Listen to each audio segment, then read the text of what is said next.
Well, guys, Sean here with Blue Ridge Silverhound. Scissor Yo Daddy.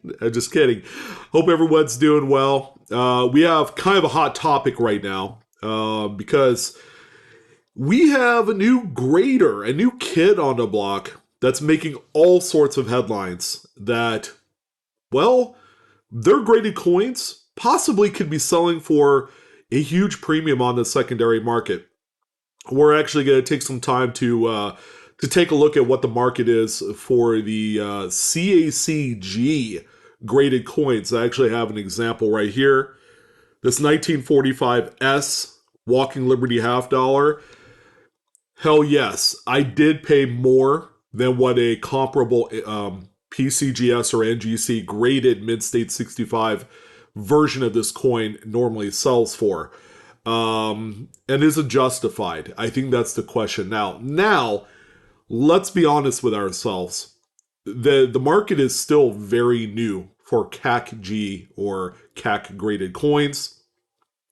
I could honestly say that there's a lot of fever pitch going into it right now, and that is, in all honesty, contributing a little bit of the non-existent price awareness that's going on right now. Now, I'd say non-existent because nobody is really paying attention to the little guy sitting on the shoulder here. It's like, you gotta have it, because it's one of the first generations of the CAC-G holder. And because of that, maybe you ought to, pay a little bit more for them. And that really comes down to preference.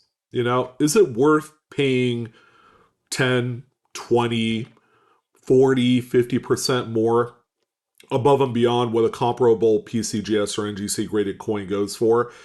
That's kind of the question. I think that's really up to you guys to make that assessment. But CAC grading, we've been hearing about it for the last 12 months or longer. They're officially on the scene. They have live coins and graded holders floating around out there in the show circuit. They're all over online, eBay. At any given time, you'll find a number of hundreds of CAC graded coins already. So, first of all, who in the heck is CAC? All right, they're the Certification Acceptance Corporation.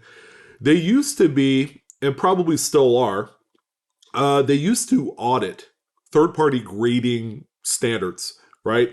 If PCGS, for example, graded a coin, I actually have a great example. I have this 1883 toned Carson City Morgan. Really pretty, but you guys notice this little green sticker here? That's what they used to do. If the grade on the actual holder from PCGS or NGC kind of matches the overall appearance and appeal to the coin, they're either going to give it a green or a gold sticker. Now, gold is ultimately where you want it to be, because those particular coins sell for stupid amounts of money. When I mean stupid, it's like $100 coin that sells for $2,000. It's that much. But this used to be their bread and butter, and they're still very much known for that, And when you look at the CAC-G graded holders, you notice that they have their own little right there, their own little green oval that says CAC in the middle of it. So could there possibly be a gold one coming on the horizon with a gold sticker right here? I don't know. I feel like it's kind of a conflict of interest when they're grading their own coin and they purposefully undergrade it so that way they could put a gold sticker on there. It just doesn't work, and they couldn't do that. So this is their logo, is the green CAC oval that you see here. Now, we're on their website. It's cacgrading.com, which is a modified URL. It used to be something else before that.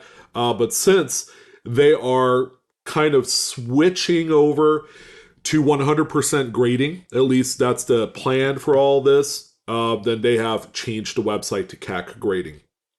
They are respected in the community. A lot of people love them for their authentication or auditing service, where they apply the green or gold sticker on already graded coins. You get the big idea. The only question about CAC is that they were limited, I believe, to like 3,000 members before the grading even occurred. I don't know if that's opened up so that way anybody can join, because I believe, much like PCGS and NGC, you do have to pay, you have to stake forward some sort of money for a membership. All right, so that's something that you have to know about before you decide to get into any coin grading. But as far as an investment, are these wise to obtain right now when they seem to be the FOMO of the year type of product? That's a great question. I've actually had a few people comment and question about that. So hopefully this video will help provide a little bit of insight. Is it time to invest in these since they're new? People do collect coins based wholly on their slabs. Look at older PCGS graded coins. The doilies today sell for a ridiculous amount of money. Okay, and when it comes to the grading aspect and the numerical grade that's on that label, on a doily label, it's not even worth it. Why spend $500-$600 for a doily label on a coin that's worth realistically $100? It's all about the label and the history, the context of it. Same with CAC grading, because obviously between now and for many years and decades to come, they're going to be changing things. The label will be a little bit different. They're going to modify the holders on occasion. Each time they make a major change, it's going to be a completely new generation, much like we've seen over the course of the last 40 years with PCGS. The earliest renditions of a PCGS holder actually rattled in the holder, and they had a white label. The white labeled coins are worth many thousands of dollars. So there is some significance to collecting the actual graded holders. Now, I'll be honest with you, the CAC grading is going to explode to the point where they are going to match up very highly with PCGS and NGC on the grading hierarchy scale.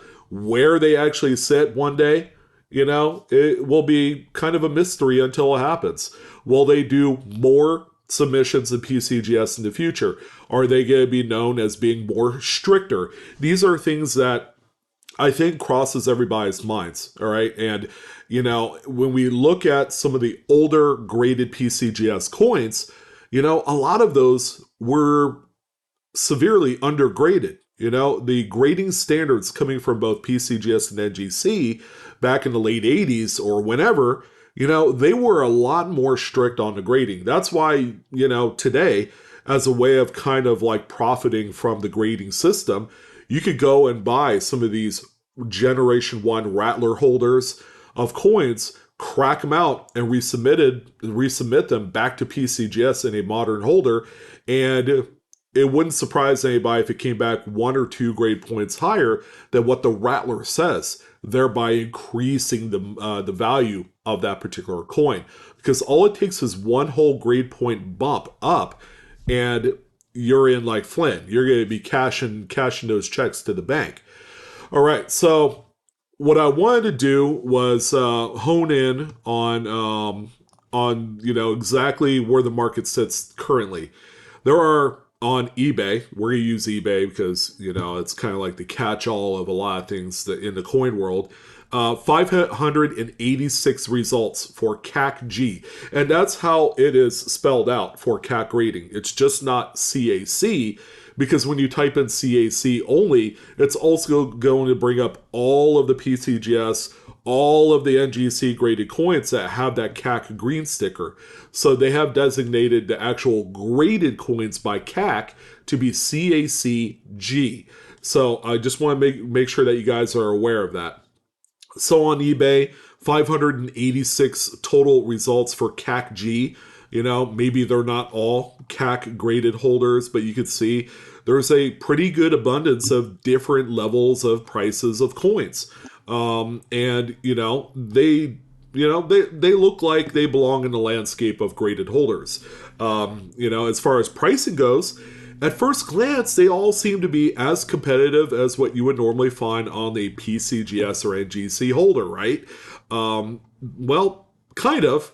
until you start digging in deeper. How much are the actual coins selling for, respective to how much the PCGS same grade of some of these coins are selling for? The results are going to shock you a little bit. It may not be completely 100% evident looking at eBay listings. They seem to be, again, the catch-all of a lot of things numismatics related in this the news world that we live in. But when you go to a website like Great Collections or Heritage Auctions, things kind of take an interesting twist. All right, so I actually took the liberty of pulling up 3 coins. They're all different, but they're all the same grade. Only what I have done is pulled up a recent CAC-G sale of that coin, and also a recent PCGS sale of that same coin, that same mint mark, same designation, everything like that, same numerical grade. So if the CAC-G coin is a mid-state 65, then the PCGS graded coin that I have pulled up will also be a 65. So let us see where a few of these select coins have been following. Now, it's just 3 examples. Feel free to do all of your homework if you want and kind of make these comparisons, and then, from that point, you can make that assessment as to what the market is doing on some of these coins. All right, so the first one, I figured this is like an ultra relevant coin because number one, the 1880S Morgan silver dollar is probably one of the best struck dates that you will find of the entire Morgan dollar series. Okay, you got to know that, and this one should be a shoo-in because there's the regular types. There are proof-like, and there are also deep mirror proof-like for 1880S. It's a very, very wide range type of date because, you could get affordable pieces in the marketplace, at like a mid-state 64, 65, but there's a cajillion of them graded at that level. Or you could get kind of like the unique mid-state 68, DMPLs, things like that. And boy, those coins are many thousands of dollars. So I brought up just a generic graded PCGS Mid-State 65 coin that sold on Great Collections actually November 5th, 2023. We're talking a few days ago. Now, the amount that it sold for with buyer's fee is $175.50. Again, note the actual grade of the coin. It's a Mid-State 65. All right. And also probably worth mentioning is that page views 40, and there were 8 people tracking this particular coin. All right, so I also pulled up the CAC-G graded coin that I sold here recently of the same coin, the same numerical grade. Take a look at that, ladies and gentlemen. This one sold just a month ago, October 1st, 2023.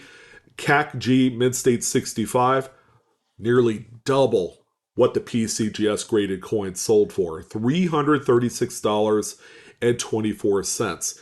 It's also worth noting that the PCGS example kind of has proof-like surfaces on the obverse. So it has kind of like the extra little bit of eye appeal. You can see a little bit of the extra frost on Lady Liberty right there. This one definitely sticks out a little bit in the eye appeal department. This one is just a really nice, brilliant coin at a mid-state 65. But again, check out the amount of money it sold for, $336.24, nearly 2x what that previous other example sold for. And here's the interesting part right here, 198, nearly 5 times the amount of page views on this coin, and 18 GC members tracking it. All right, so there's something definitely going on here with CAC-G graded coins. Now, I've only shown you one coin. Let's go ahead and take a look at something that is completely and polarizingly different. How about a 1934D Lincoln wheat cent, right? Not particularly rare.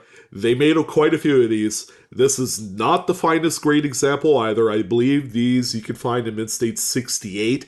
They're that well struck.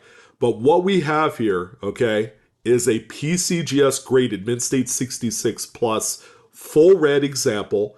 ended up selling for $433.12. 228 page views, 28 GC members tracking. All right, that's Great Collections members tracking this item. So $433. Well, guess what? All right, and that's May 15th of this year, or 2022, last year. Some would say that the market is much higher, this a year ago, all right, or a year and a half ago. So, $433.12. Well, I did find a CAC-G graded coin. This one ended up selling October 29th, about a week and a half ago. Same grade, Mint State 66 plus, full red, toned for $591.75. 120 page views, 23 GC members tracking, 28 total bids on this one.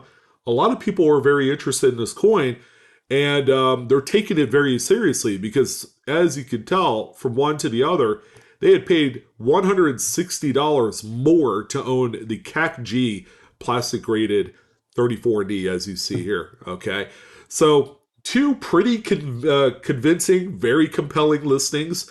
I have one more for you, all right? And it's a doozy. We have a 1945 Walking Liberty half dollar. There is a lot with this one, ladies and gentlemen. PCGS graded this one as a Mint State 67 plus, toned, gorgeous coin. What else is there to say? Well, obviously it's not CAC certified. None of the PCGS coins that I've chosen for you here today in this video have a CAC green sticker. All right. So please do keep that in mind. But this one is from the Gene Chow collection of toned Walking Liberty half dollars. I had the pleasure of bidding on a few of these, and I got blown clear out of the water on a lot of these coins. That Gene Chow collection is simply a marvel to look at. Check out the price of this bad boy. $3,322.12. This is even worth blowing up. Check out this coin, guys. That is gorgeous. That is a gorgeous coin. All right. So, $3,300 on this one. Guess what? There was another Mint State 67 Plus that just recently sold. Again, this is from August 27th of this year, a few short months ago. All right. Here's the CAC-G coin right here. Yeah, it's toned, but which toning would you rather have? The PCGS one, the Gene Chow, or the regular Joe Schmo one from Neon Lights collection, with just kind of like the original kind of like silvery skin to it? Mint State 67 plus, $3,712.50. $400 more. And the toning is just simply not there on this one. Take a look at that. Wow. Completely different. I mean, which tone specimen would you rather have? The PCGS one or the CAC-G one? Yeah. I mean, if it wasn't for the fact that the other one, the PCGS coin, was not toned, it probably would have sold for about $1,000 less because it is an absorbently high grade on this coin. And that would make the difference between a Blast White 45 and this one, which is toning. That's kind of like, people are very split. They're 50-50 on this type of toning. It's not the most attractive. It's a little bit crusty, and it's not for everyone. I know for me personally, I would avoid this type of toning because I know it is hard to move on the secondary market if I were to flip it. All right. But again, there's no disputing that there is definitely some sort of hyped, ramped up demand for CAC-G graded holders. So kind of like my final assessment on things here, if I had to make a decision, and if we were going to talk as intelligent human beings that are really in love with this hobby, I would say probably stay away from CAC-G graded coins because it's still so very new in the market. All right, these coins have only been out probably 2 months. Like, some of the first official sales of actual graded coins occurred in the month of October, which is about a month ago. So, take this for what it is. Is it an investment thing? Is it kind of like, I really love the coin, I think it looks better in the CAC holder? Again, it's all personal preference, but just know that today, at the cusp of the release, people are going to be paying a really large amount more to own a CAC graded coin of the same numerical grade across any coin that you're interested in. So keep that in mind. And that's ultimately why I wanted to talk about today, is just realize that there is a large pricing discrepancy between this grading service and all of the regular ones that we've known and loved for years. I think it's relevant to say that you must buy the coin and not the holder, but sometimes buying the holder isn't exactly a bad idea, too. Some people are probably putting in a lot of money into some of these earlier CAC graded holders because it represents Gen 1. So they're loading up on all the high quality stuff. So it could be that as well. But, anyways, that's kind of like my take on this one. Thank you guys for tuning in. I'm your host, Sean, with BlueRidgeSilverhound. So before you make any decisions on buying some of these CAC graded coins, go ahead and give yourself a little opportunity to also shop around on some of those PCGS and NGC examples as well. Well, that's it, guys. I'm out of here. Have a good one. Don't forget to hit the like button, share this video if you want, subscribe if you'd like as well. And that's it. Have a good one. Keep on collecting, and I'll see you on the next coin video.